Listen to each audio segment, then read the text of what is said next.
Hello guys, it's Glurmit here, and today I'm joined by... Me, the optimist. Cool. Um, best intro ever, guys. We're not going to be cutting any of this. We love to add the personality in. You can find me on YouTube and in Discord servers, and where can you be found? Yep. Same thing. You can find me on YouTube and Discord servers at the Optimist. Awesome. And guys, if you don't know what this is the SWGOH podcast, and it's called that because we just don't have a better name for it yet. We've done one in the past and people loved it and enjoyed it, so we brought it back. Unfortunately, not in the live stream format. We're bringing it in a video format due to time constraints. But here you go, guys. This is what you have, now deal with it. You can find this on YouTube, and you can also find it on Spotify. And if you haven't watched the first episode, the pilot episode, I do recommend you go back and give that a watch. And while you're there, maybe even consider watching our old ones because the content is still valid today.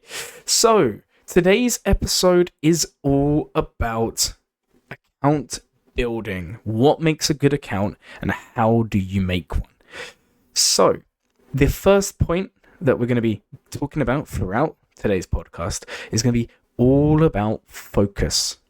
Would you like to get us started on this? Like, what would you define focus of in an account? Yeah. So when we're, talking about the focus for accounts, we're really talking about like what game modes are we looking at? Mm-hmm. What's the goal of your account? Mm-hmm. And what are your preferences? Every account's going to be different just because we're all different players. We have different likes and dislikes, and we also have different levels of investment into the game.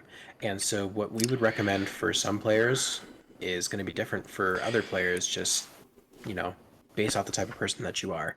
And so I think it's important when you go into a game that's as old as this game is and has as much content as this game has to really know what you're getting into and Mm-hmm. what you want to do, because it can be overwhelming, and the last thing that you want to do is to feel like you made a mistake or that you lose interest because what you chose to do just really isn't fun anymore. I think that's a great introduction and explanation into focus. So I would really say focus is more or less the exact same thing.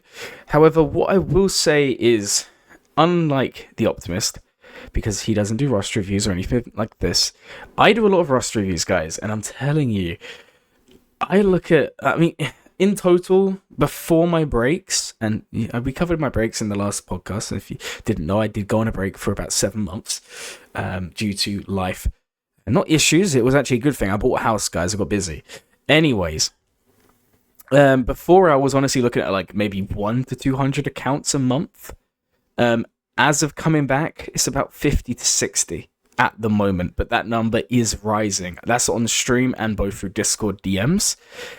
And I can tell you now, after a while, you can really spot these focus areas. So if we're going to talk explicitly about focus, when you load up an account in SWGOH, maybe your friend's account, maybe your guildmate's account. For example, Music Rat Gaber, one of my subscribers who comes to a lot of my streams, I was doing roster reviews and he actually asked me to review his friend's account. He said, my friend has an account, but there's no focus on it. And when I loaded up the account, everything was just being worked on at once. There was characters, like every character that could have a gear piece had a gear piece. Now, some of you may say, well, what's the problem with that? But then you have, it's like how do I describe it? It's almost like a waterfall. If you think there's the top of it, and then it kind of goes down, and as you get further and further down, it spreads out further, and doesn't cover as much, right? In terms of the I don't know how waterfalls work, but hopefully that analogy kind of worked. And basically what happened is because all their resources are being spread so thin, it meant the characters that were being geared up weren't being taken to usable levels, and this was actually impacting on the quality of the account. Is there anything you'd like to add to that?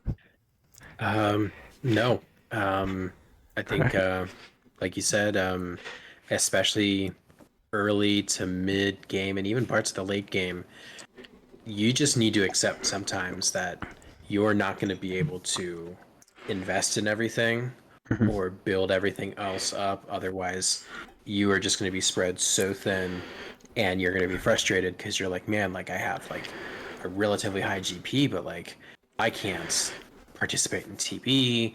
I can't do any of the assault battles, PvP. Like all these players, they have less teams than me, but like I can't beat their teams. So yeah, absolutely, yeah. You've kind of made me think of a very common situation. Not so much these days with the introduction of Lightspeed bundles, which is going to be a whole nother podcast in the future. So guys, please do look forward to that. However, what we are going to kind of focus on here is you have in the past and sometimes now accounts that can be 6 or 7 million GP and they have like 5 Galactic Legends. And then you can have someone who's like 10 million GP and they have like 1 or 2. Now, the question then becomes, which account is better? Well, if you're talking about foundations of account, building an account, then it's obviously option A would most likely be the one we'd all consider to be better. But what you will find out as we're talking throughout today's podcast, and hopefully some opinions may change, you may actually come to the conclusion that option B is the better account. And this is kind of the beauty of account building. There is no one way to do it. Of course, if you want to go the efficiency route, then that is the route you go. And this perfectly leads on to point number 2 on what is the goal of the account. Is your goal to be efficient? Is your goal to do well in Grand Arena? Is your goal to be a territory battle god? Is your goal to just max out conquest and play with new characters? Or is your goal just to log in and farm the characters you want? All of this dictates how good your account is. However, in terms of a good account and building a good account, you have to have a blend of these. Is there anything you want to add to that one? No, I think you hit the nail on the head there. I think the one thing is guilds are also a super important parts, and part of also being a good SWGOH player is sometimes you have to pony up and do what your guild asks you to do. If you're trying to complete a certain platoon or operation in territory battles, that Relic 9 Hoth Rebel Soldier might be in your plans. Or if there's a certain, your TW officer wants to have a certain wall of teams, you got to take that into account. Or if there's a new raid going on, sometimes you got to farm the new raid team.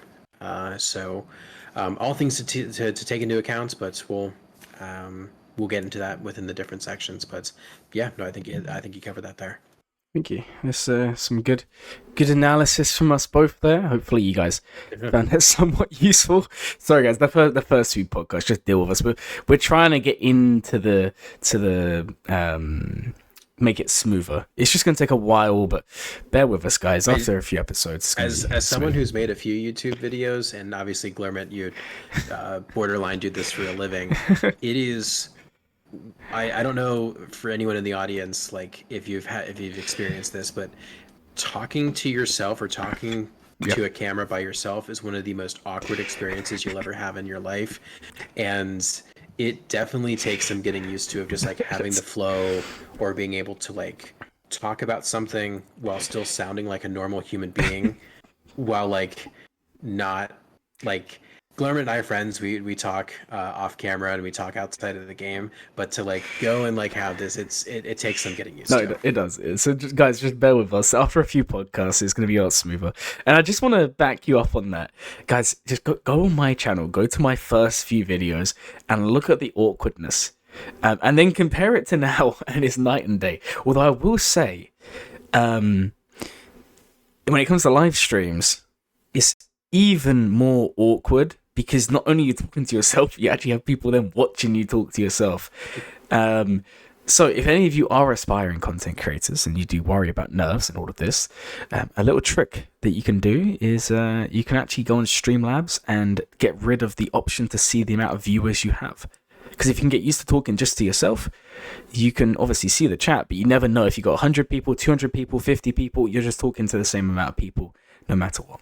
So I'm glad we did clear that up, and thank you for sharing that. So we've kind of spoken about the focus. We've kind of spoken a little bit about what is the goal of your account. Would you like to get us started on game modes and how that could shape how an account looks? Yeah. So there's a couple different ways that you can go. There's PvP, being more PvP focused. So you're looking to dominate Grand Arena, Territory Wars. They are not necessarily mutually exclusive. There's usually some crossover, but generally what you'll see is maybe some of the omicrons or some of the zetas that you'll invest in might be a little bit different depending on what mode you prefer. But generally, your PvP teams are going to be the same in both modes. You could be more of a PvE focused team. You're looking at conquest, you're looking at territory battles, and you're looking at the assault battles. Some of these teams that you'll build up for conquest or territory battles might not be as good in PvP, or some of the omicrons that you invest in might not be useful, or that those characters that you bring up to relics might not be doing as well. I'm looking at the Rebel Officer Leia Organa. Incredible omicron, kicks a ton of ass in territory battles, but the best use that you're getting out of her outside of a specific datacron is probably on a Sana team in TW. Good team. You're knocking out some stuff there, but it's not the meta that's in TB. So, and Conquest is a whole nother thing, just with the different feats and the different data disks that's out there. So I think you just have to make the decision as to what do you want to really do, because your account will look different as a result. I'm glad you brought that up. And the first thing I want to kind of reiterate here is your account is going to look different. And don't let people tell you your account is built badly just because you have different priorities and preferences, because that's not the case. Now, in terms of building a good account, like I said, if you want to build a strong account, if you want to get the foundations solid, then having a good blend of all of this can be very useful. I don't think personally it's a smart idea to say, I'm only going to focus on raids, nothing else, because you're going to hit a wall, you're not going to progress. So I do think there are some things you need to take into account. It's the same reason why I don't think it's a good idea to just purely focus your account on Grand Arena. Because what happens when you start getting walled in Grand Arena, your crystal income's gone. You're not really getting any resources from territory battles, from territory wars, not necessarily. Because if you want to get into the top guilds, we're not just talking about, the average guild, which for many of you, you're probably going to be in one. And that's not me being disrespectful to you or your guild, but there are levels to this. I would even say the Optimus is in a higher tier guild than me, for sure. The guild I'm in right now is just below 500 million GP. It's not too bad a guild, but we're not like an uber competitive guild right at the top echelons of the game. And if you don't have a blend in your account from the start of sometimes going for each mode, making sure you can do decently well, it will show. So yes, you can focus on a game mode. You can say, I prefer TB. You can say, for example, apply TB Omicrons. You will know from the previous episode in the podcast, the Optimist did say one of their goals is to apply all of the TB Omicrons, and I respect that. So, for example, an example of building the foundations for a good account. You enjoy territory battles, but you're in a territory war focused guild, right? But you still enjoy TB on the side. It's just a personal passion project. You unlock Dark Trooper Moff Gideon, right? And your guild says, okay, you need to go and apply said Omicron, lead unique, whatever. And you might take that initiative and go and take Enoch and apply Enoch's Omicron as well. Now, this is an amazing thing to do when you're building a good account, because not only are you taking something you're already getting and having to build on because your guild has said you need to have Dark Trooper Moff Gideon, but you're then taking that and applying it to the mode you enjoy, right? And you can take this even further and with almost any team in the game. So, yes, I do believe that you should focus on the game modes you want, but the difference between a good account and a great account is the great account does have that flair and that direction towards the game mode you like. And that can be Territory War, TB, you name it. Yeah, like you said, and this can even go with the different characters that you invest in, whether you're going for PvP, PvE. There's always branches off Yep. of what you can acquire. I think this mainly is going to look into what Galactic Legend you choose to chase, because at the end of the day, we're at this point in the game now where everything is about Galactic Legends, and I am of the opinion that I don't think there is a wrong one to go for first or last. There might be more efficient ones to do, but every Galactic Legend is good in some shape or form, and they are meta defining. And what you'll come to find is that I think the where your account will pay off or the rewards that you'll get is how well you use your investments. I know, and this is a personal story of mine. I remember in my when I was building my account, I was it was Jedi Master Luke was my first Galactic Legends, and you have all your different relics that you had to do for the requirements. And one of them specifically was Jedi Knight Luke. Jedi Knight Luke obviously has multiple relic requirements, Rebel Officer Leia being one of them. This was, years back when like Rolo's Omicron had just come out. I went and applied it because the thought of my mind, and this is like before ROTE, mind you, so like Lightside Geo is what we were doing. From what I saw was I had to take this character to relics. I might as well go and use the most out of what I've invested in. And I remember hearing, oh, it's such a bad investment because CLS can do this, or, this team can do that. But if I had to go take this character up and there is value to be had, I am more than happy to invest some of my resources in to be able to get some sort of, return on this investment that I put in. And I don't think everyone necessarily has to follow this advice because at some point in time you will, if you play the game long enough, get every Galactic Legend, you'll get every Legendary, and it takes a while to apply every Omicron or apply every Zeta. So just because you bring something up doesn't mean you necessarily have to, but don't be scared to apply an Omicron or a Zeta because you're going to get a ton of them, and there's a lot of good teams. What you're going to come to find out is that there's a lot of good teams in the game. And just because one person says something's bad or something's good doesn't necessarily mean it's one or the other. Okay, guys, I fully agree with this, but I just want to put one quick disclaimer in. This does not mean you should just apply it to random characters. Okay, I just want to put the disclaimer in, because someone's going to listen and they're going to say, okay, let me go and apply Rebel Officer Leia or Gunner's Omicron. It can be good, but you remember the focus, guys. And that means still have a general focus of your account. Don't just say, I have an Omicron spare, I'm going to apply it. Just a small disclaimer. Other than that, I 100% agree. And I actually want to kind of move us away from focus as an idea for building an account. We are going to come back to this idea later in the general talk later.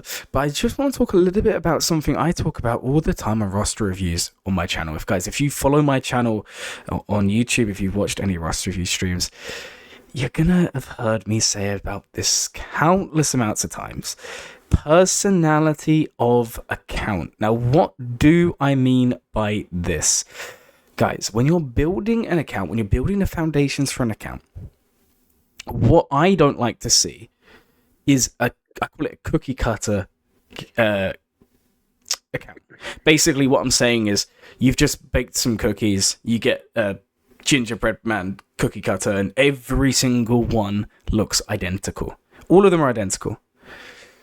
Now, what I want to see, guys, is you decorate the faces. Maybe one's blue and one's red, and change it up. You have the cookie. It's now the shape of a gingerbread. It's now a shape that works. This is the foundation. Now go ahead and give it some personality.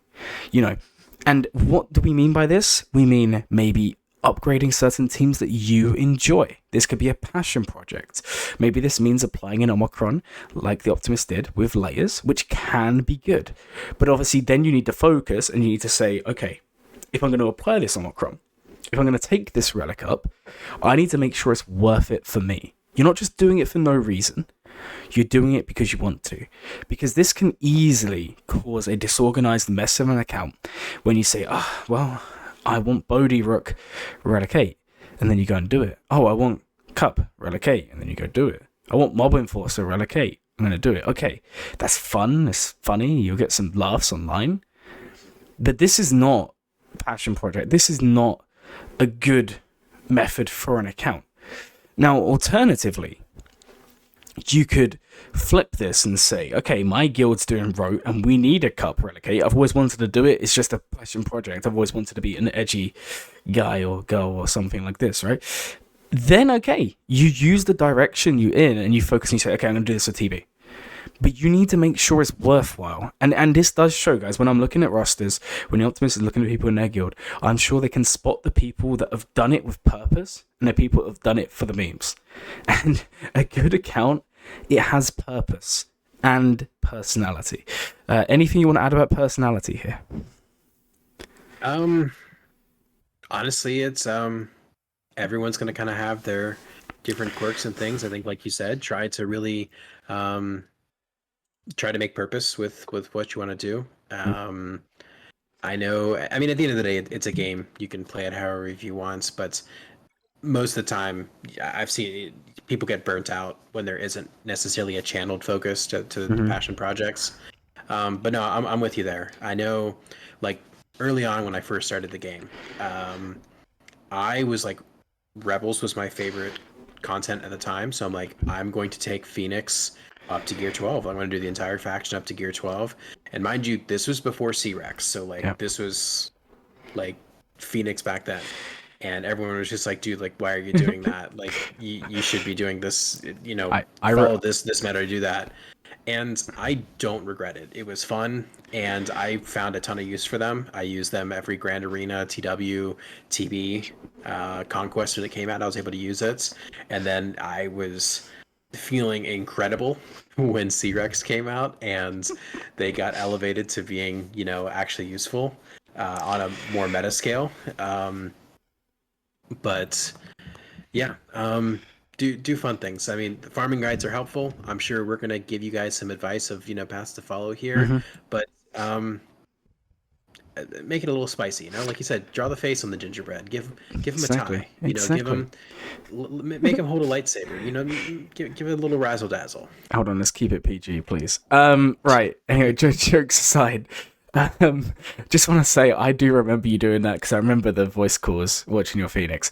All right, let's just have a quick 1 second intermission while we switch to screen showing. Sorry guys, I don't know if you can hear it. I'm just I don't think you heard that, but if you did, that was the they can see you again, by the way. Right. Anyway, guys, that was the intermission. Think of it like if you've ever played Lego Star Wars, like the old one, and you go in the little lift and it has like the music playing. I don't know.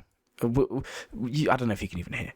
Anyway, what I wanted to show you is an example with my account. Now, the Optimist knows what I'm bringing up here. I have the entire Dash team at Relic 9. With the exception of Kira, and I don't know if it's going to be at this point by the time you see this podcast, but once I hit 3,000 subscribers, I'm currently 70 away, I will be taking Kira to R9 to join them. Now, this is an example of a passion project. Is this something that most of you will be doing? No. But does it add personality to the account? Yes, and it also has meaning, which also impacts what he's talking about. Now, for those of you who don't know why I've done this, because you'll be thinking you are one crazy guy, I originally did Young Han to Relic 9 for my 500 subscribers on my YouTube channel. It's literally, to me, it's like a trophy to show my hard work and dedication paid off. And basically, ever since then, for every 500 to 1,000 subscribers, I've added one more to the team.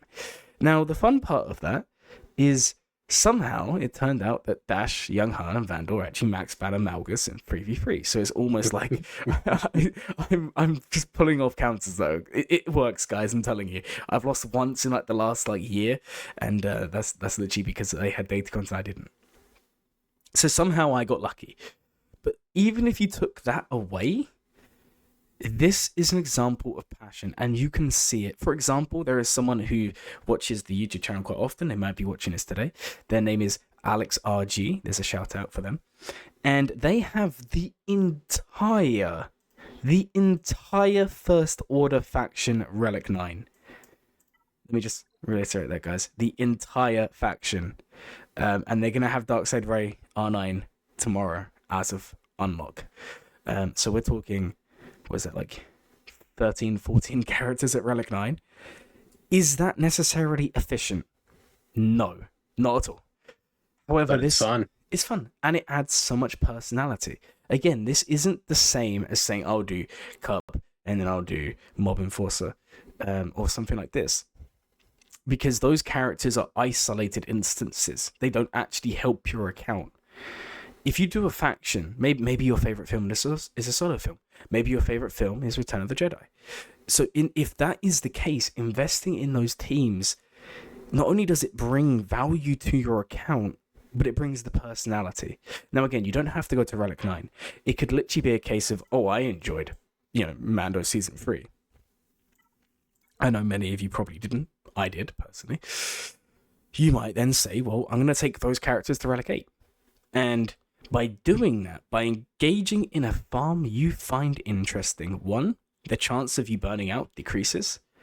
And the second thing, which is the best, is you're actually getting a team that's incredibly important to roster building. I'm going to be talking about teams like that in the next segments.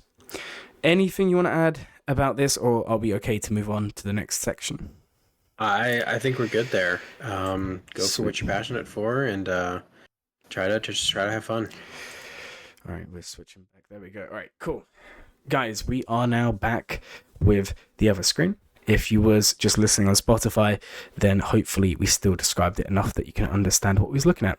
So the last part that we're going to talk about for personality of account is omicrons. We kind of already mentioned it, but again, do you enjoy Tuskens? Guys, did you enjoy Book of Boba Fett? Probably not, but if you did, Tusken Chief and Omicron, apply it. That's personality. You can now use a character that was basically unusable in Grand Arena. You get that value. I don't know if there's much really to add about omicrons. I did want to touch on one thing with omicrons here. Yep. Because I think one of the biggest things that I see the most, I think the meta opinion is that you should invest in Grand Arena omicrons because Grand Arena is where crystals are, which is a smart thing to do. Mm-hmm. I would say majority of the omicrons that are released are Grand Arena. However, one of the things to take into account is with that amount, there's a lot of Grand Arena omicrons. You only have a handful of teams, mm-hmm. especially like when you get into Kyber. I think it's 15 total teams for defense. Let's just it might be more, it might be less, but let's just say 15 because that's all I can think of. And let's just assume that you one-shot everything. That's 30 teams total. Mm-hmm. And we now have, 9 Galactic Legends or 8? It's 9. It's 9? Yep. And we have different Journey Guide teams. We're going to have different Datacrons. What you'll come to find out is if you invest everything in Grand Arena, there are going to be so many omicrons that you just don't use because so true. They don't have a Datacron. The team just got power crept out. Even with Datacrons, there's Grand Arena omicrons that just got power crept out. The team just isn't as good enough to keep going with the new meta that's going on until a certain Datacron comes that goes and makes them relevant. I would say that there really isn't a Datacron, there isn't an Omicron that won't have its uses. I have plenty of Grand Arena Omicrons, TW Omicrons that I find uses for, and especially when a new Datacron season comes and they're boosted up. But mm-hmm. Feel free to spread them around, just because Omicrons are really valuable, but they shouldn't just be put into one mode, because what you'll eventually find is that a lot of things that you had invested in, you just don't use anymore. And as your account gets larger, that's going to be the case, but try not to have that come so soon, is what I'm trying to say. No, I think you perfectly worded that. And yeah, that is kind of an important thing, guys. don't just invest all in Grand Arena. Spread the love. And this is so important for looking at the good account and the difference in a good account and a great account. For example, I recently made a video ranking the TW omicrons. Obviously, it was opinion-based, so if people disagreed with that, or if you go and watch it after me speaking about it and you still disagree, that's perfectly fine. But in that, I categorized it rather than going S tier and below. I put it as must-have. These are must-have for everybody. At some point, you need these omicrons. And a good account, for example, would unlock Reaver, right? You have Reaver, you have Grand Inquisitor. A good account is going to have Reaver's lead omicron. Now, a good account may have another one on her, but the great accounts go ahead and they apply... Sorry, guys, I coughed. They actually go ahead and apply the special on Grand Inquisitor. And this is the difference between making a good account and a great account and building the foundations. Like we said at the beginning, guys, it's good to have a focus, good to have a favorite game mode, but it's important to be able to apply that and mix it throughout all the different modes. Guys, go watch Arnold. This guy, he always looks like Grand Arena omicrons above everything else. Even he has TW ones, and he did say himself, he does them because the guilds tell him to. But he still does them because you still need them at some point to compete in other modes. For example, you might be low GP and you might apply first order TIE Pilot Omicron, and you might get some value for a couple of months. But once you start progressing, and that team kind of falls apart, either goes with SWGOH, which the Omicron doesn't work with, or maybe it goes with Seer, because crew sometimes gets taken for that. You're now left with something that just doesn't do anything. What's the point of applying it? For me, this is the sign of a rash decision. Yes, that's where personality comes in. Maybe you can, when you look at the account, you can see there's investment there that makes them worthwhile. For example, we spoke about the R9 First Order. But unless that's the case, it's just not worth it for building a good account. And it's so obvious, guys. All you need to do is you need to look at the mods on that team. Are they extremely well modded? If no, then go to the next step. And then you have to see, are they above average relic level? If they're all unlock SLKRX, you just know that person applied them because they thought they had to. And if you're watching this and there's anything you can take from this, is yes, have some personality. Yes, have a focus, have a goal, enjoy certain game modes, but just double check and think before you do apply those omicrons, because some of them just aren't that worthwhile for the health and greater balance of the account. And that kind of perfectly brings us into meta and its effect on account building. Basically, what we want to discuss is, from the perspective of meta, how important is it to have a meta account, quote unquote, for short term versus long term? Basically, what we're saying is Zam Omicron drops. Extremely meta when it dropped. Yeah. If you invested in that, Gosh. you got some. Yeah. Do you remember the Qui-Gon versus Zam Omicron debates? Mm-hmm. Like, the amount of people that were like, oh, like, you got to get Qui-Gon Omicron, like this is the meta, or people were like, oh no, like, big brain takes here is like, you got to go Zam is much better than Qui-Gon. Let me tell you, wars were fought over like which Omicron gets. Yep. And this is the thing, like, how important is meta in the long term scheme of building a good account?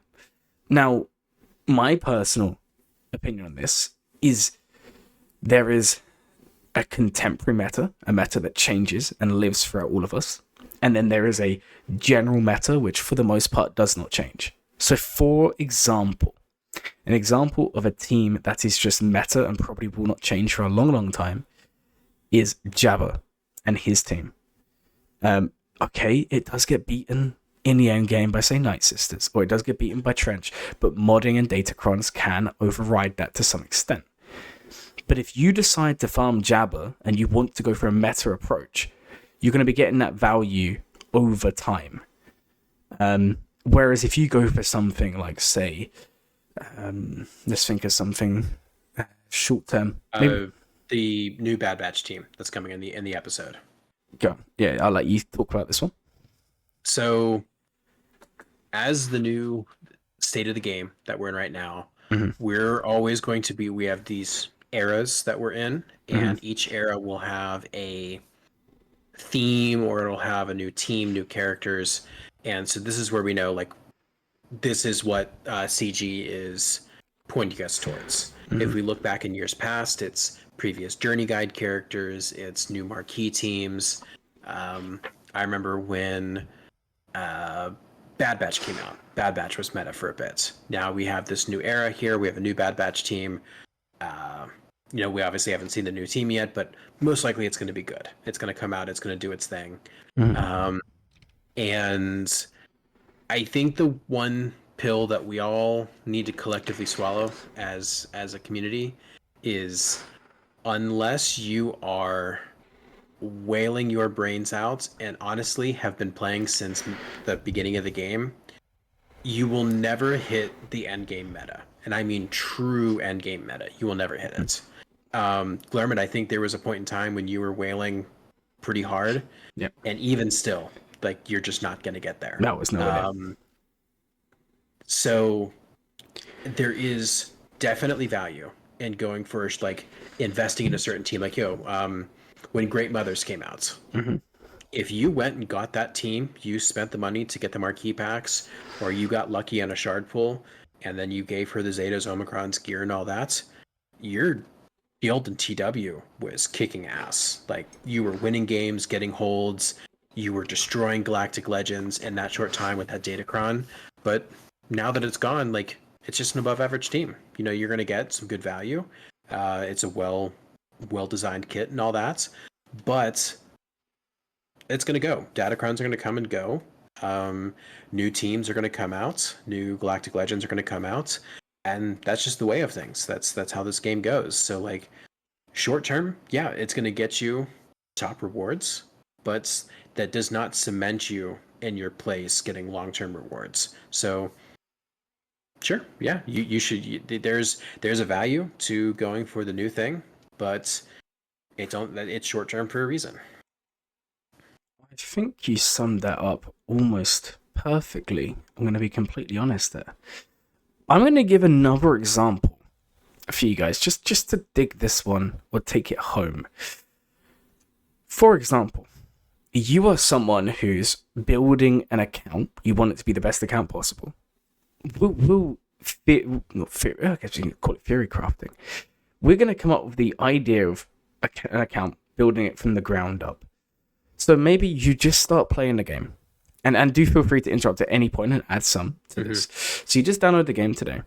You downloaded the game because you saw Jedi Knight Cal Kestis is in this game, which, by the way, this was really common when he released. Lots of people started playing because of the launch of the Jedi Survivor game. And your aim is to unlock this character. That is what you want to do. So you log in. You start farming it. It's a relatively it's high chirotech, but in terms of the gear level, there's no relics to come with it, so it's not too bad an initial farm. You start working on this team, and maybe after 6 months, you now have Jedi Knight Cal unlocked, right? This is a passion project. This would look good towards the account. Now, this player may have a love for Grand Arena. So maybe they turn around and they say, okay, let's see what I can do with this team that I've just farmed, these characters I've just farmed, how can I develop this in Grand Arena? So they might say, okay, I'll build a Night Sister team. Because I've gone on YouTube, I've seen Night Sisters are low gear viable. They're a good team in general. Let's go ahead and let's farm Talzin, let's farm Daka, let's farm Zombie, let's farm Asajj, let's put them all together. And now this account has gone from just having a passion project to having a decent foundation.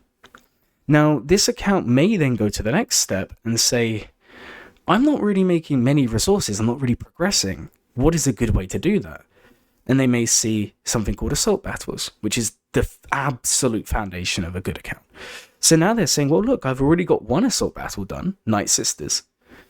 How can I get more done? So then they'll go through, they'll look at what they have, and they see they have Jedi Knight Cal, obviously. So they say, well, maybe I'll go and find Jedi Knight Revan. And then with Jedi Knight Revan and Jedi Knight Cal, they now have a second assault battle done. And then they might say, well, look, I have some good teams, but I don't have that long term. And we just spoke about it, guys. Not the short term. We're talking about the long term meta. So now they might say, well, where do I go from this? So they might say, well, let's start working on a Galactic Legend. And they may say, well, I have Cal, I have Revan. Why not go for JML? Right? I don't know if you're still following me with this one. So now you've got someone who's just started playing the game from a passion project point of view. And from that, they've literally targeted in. That's their focus. Their focus is the reason they're playing this game is for Jedi Knight Cal, for Cal Kestis. And they've literally gone from that and they've created a good team with him with a Galactic Legend who happens to be able to help them in Conquest and happens to be able to do TB and happens to be decently well in Grand Arena on offense. And all of that is an example to me of a well thought out account. Now, just bear in mind, this was just done off the top of my head. You probably could make it better if you tried. But this is a sort of process we're going through. You need to try and have that blend of what mode do you want to focus on. You need to have that blend of having those long-term meta characters, because you do need the long-term, guys. You're not going to be able to survive in this game if you never get one of the big characters, and those are the Galactic Legends. They're the ones that don't change. Yes, some are worse than others, but they all have their place in the meta. Anything else you want to add to that at all? Yeah, I think like we were talking when I was saying earlier about Grand Arena slots, TW slots, TB teams. Mm-hmm. When we're talking about long-term meta, I think it's safe to say that you can't go wrong with investing in any of the Journey Guide teams or any of the Galactic Legends. I think when I'm looking at like all of the Journey Guide characters, save maybe one or two, I'm using them in every mode in some shape or form. So that should always be like, those are safe to go and invest in. Like, there's a reason that they are in the status that they are. I remember CG put out this flow chart, so to say, and they got clowned on and dunked on at the time. I think what they said was true in the spirits, and I think it still more or less is true. There is exceptions. Obviously, this is not literal rule, but I think that the spirit of this is alive still in the game, and that's how they've shaped this game. CG has tiered this game so that you have, at the very bottom, you have marquee teams, you have journey guide teams, and somewhere in between is conquest. Mm-hmm. Conquest characters. They're about at a journey guide level, but they can go up to a Galactic Legend level, so they're somewhere in between there. You have Galactic Legends, and then you have Galactic Legends with their lifter. Mm-hmm. And what I expect from each of these teams is they can generally jump up into they can jump up a tier or multiple tiers depending on the level of investments and what is going on in the meta right now. Like, let's just say like you have an Omicron on the team and you have a favorable Datacron. Yeah, you might be seeing Rebel fighters taking on Galactic Legends just because of the specific interaction and the bonuses that are applying. But once that's done, that team, it's just a marquee team. It's really not. It's not built to go and take on some of these Galactic Legends. Whereas, like, you see some of these like Rey and Ben, Lord Vader Maul, JMK Cat. Like, you see these teams. These are meta defining. And this is, defenses are built on this. You're getting your waves and TBs, or you're cheesing conquest with these teams. But I would say just long term, you should always go and pick one of the Journey Guide characters and Galactic Legends to build your account off of, and then there's efficient ways to do that with how you go and chain them together, and that's what the farming guides are for. However, there's also value in the short term with these marquee teams, Iden teams, Like looking at the different omicrons here, like Iden, you can get a ton of value out of a team like that. Rogue One, you can get a ton of value out of something like that. The Resistance, like with Zori and stuff like that. So there's layers to this. The meta is always shifting, but I think just keep in mind just what you want and set short-term and long-term goals is kind of really all I'm getting to. No, I love that. I love every single thing you said there. I just wanted to add one more point, guys, before we kind of wrap this up, because we are coming around to about that 50-minute mark, which is the length of each podcast episode. So we've spoken a lot today about so many different topics. We've spoken about focus, we've spoken about personality, we've spoken about meta. There's only really one thing left, and I've kind of mentioned it, and it is assault battles. Any good account, at the very, very core, at the very foundation, you have assault battles. And these do include newer ones as well. So guys, make sure you are working on the Padawan Obi-Wan, Master Qui-Gon. That is a necessity for passive income, because it gives you the mods, it gives you the relic stuff, it gives you so much stuff there for 2 characters. Make sure you're working on at least being able to do challenge tier 1 with each of the regular assault battles. So it's a bounty hunter team, a Jedi team, a Sith team, an Empire team, which Imperial Troopers do both. You've got quite a few there to work on. And then if you have the resources, or if you want to go the extra mile, then don't be afraid to invest in the Imperial Remnants. That's the Death Trooper Peridia, Night Trooper, and Captain Enoch, because those are going to also be impacting the account as well. Like I said, guys, a good account, building a good account has a blend of everything. You don't just want one thing, you want a little bit of everything, but do make sure to have those passion projects in there. Is there anything else you want to add while we wrap up? I think, like you said, touching on the assault battles, this game, it's a strategy game, it's a Star Wars game, but above all, it is a research management game, and the rate at which you progress is directly tied to what your passive income looks like. And it is very crucial to make the most of being able to sim more, more tiers, or the more challenged tiers that you can sim, the farther that you can go, and the larger of them that you're able to completely sim, you're going to notice like the crunches or the bottlenecks that you have will progressively go away the more of these that you have available. Obviously, the game is designed for certain bottlenecks to be at certain times.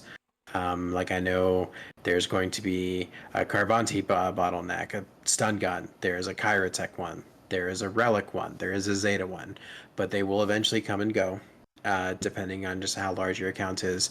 But the ways that you can get out of those bottlenecks is by investing in the modes or investing in the teams that allow you to get more of this passive income, because like we've said, PvP, PvE performance, it's based off the meta. Your raid teams, they're going to change. PvP, Datacrons are going to come, new Galactic Legends are going to come, and you have to constantly be staying on top of that. But the assault battles aren't going away. These mod events aren't going away. These are always there, and that is what helps keep you performing at a high level or being able to invest in these new teams. Very well said. Right, guys, I hope you found this interesting and useful. Just a heads up, the next episode, the plan is for us to be talking about farming guides, because I think that does follow on a lot from what we've spoken about today. We'll be talking about farming guides that have already been posted, and I may or may not have my farming guide out by the time we actually do this. I'm working on it at the moment. If I don't, then we'll be talking not necessarily about my farming guide personally, but what we'll do during that podcast is we'll make a theoretical farming guide which again you'll probably find has a blend of the good things and the bad things from everyone else's farming guides. Although I say that, we may have a bonus episode. We are working on getting a couple collabs. I don't want to ruin it or give you guys the heads up because I want it to be surprises. So if the next episode isn't titled as farming guides, it's probably a collab episode. Like I said, guys, I think in the last one I said at the beginning here, if you do know anyone who would be interested in coming on the podcast, this can be someone just in the community. It could be a content creator you're close to. It could even be a member of CG themselves. It could be anyone. If you know someone who would like to come on for a discussion, completely unbiased, that would be great. Just hit one of us up. We'll get it sorted. You don't have to be a content creator at all. You could just be a normal guild member who wants to come on and share their experience. We're looking for people of all sorts to come on here. Just have a chat, relax, and enjoy. The next episode will come out in about 2 weeks. Like I said, it's every other Wednesday is when the episodes go live. I understand these are a lot longer. So hopefully, guys, you have enjoyed this. My name is Glurmit. I'm joined by the Optimist. And as always, guys, have a glurming day.